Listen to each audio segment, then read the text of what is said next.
Et la classe? Ça va? T'as passé un bon week-end, Pascal? Bah non. Qu'est-ce qu'il y a? Bah comment je m'appelle? Bah Julien. Bon, alors vas-y, on recommence. T'as passé un bon week-end, Pascal? Bah non. Ah non, d'accord. Non, mais Pascal, comme un week-end de Pâques, Pascal en fait. Bah, par exemple, t'as passé un bon week-end de Pâques. Très bien. Voilà. Alors des œufs. Donc t'as passé un bon week-end, Pascal. Bah non.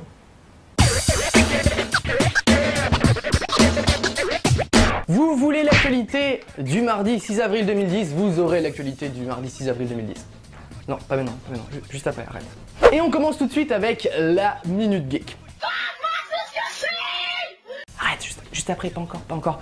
Donc, la grosse actu dans le monde des technophiles adorateurs de mégabits et autres microprocesseurs. Je sais, cette phrase ne veut rien dire. Bref, la grosse actu, c'est bien sûr la sortie de l'iPad aux États-Unis d'Amérique. Donc, je le rappelle, hein, l'iPad, c'est comme un iPod, mais en beaucoup plus gros et on ne peut pas téléphoner avec. Et quelle est la première chose que font les acheteurs avec leur iPad? Bien évidemment, le détruire avec violence, avec une batte de baseball par exemple.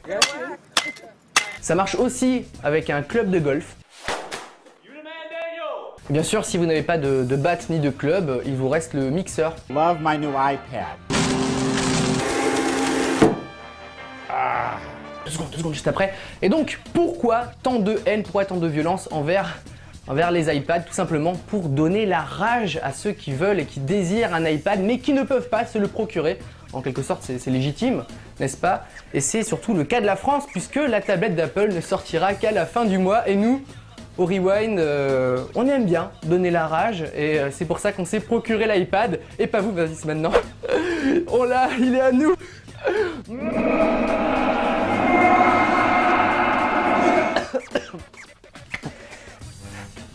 Récupère l'iPad, je pense que tout le monde a remarqué qu'il est en carton. Et on enchaîne avec l'info insolite du jour. Alors cette fois-ci, l'info est tellement insolite que je ne ferai aucun commentaire, hein, pas besoin, pas un mot, rien. D'ailleurs, je laisse la personne concernée vous raconter son histoire. Elle le racontera mieux que moi. Elle s'appelle Claire et elle vit au Royaume-Uni. Écoutez, c'est très intéressant. Hi, my name's Claire Smedley and I'm here to talk about the problems I've had with having really big boobs.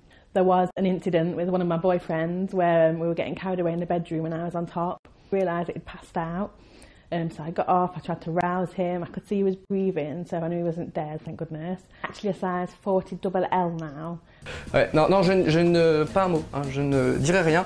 Je cite le témoignage de son petit ami. J'ai vraiment cru que mon heure était venue. J'ai essayé de lui taper sur le bras pour le prévenir d'arrêter et de se retirer, mais je crois qu'elle a mal compris mes signaux.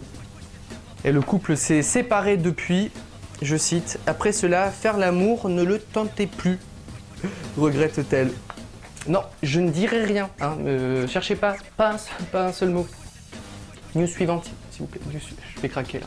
Et on termine avec la vidéo du jour. Voici le penalty le plus pourri de l'histoire. Mais pourri quoi. Alors comment plus ressembler à Michael Jackson ou à Kamel Wally qu'à un joueur de foot qui fait un penalty? La réponse en vidéo.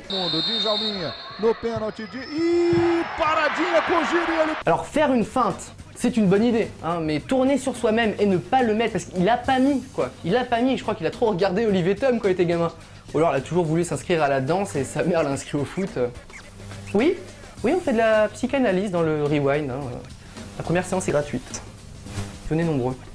Le Rewind est terminé pour aujourd'hui et je vous laisse avec le mot de la fin. Moi j'adore le Rewind. Cyprien, j'ai envie de le serrer très fort contre moi. Wow, du calme. Allez, à demain.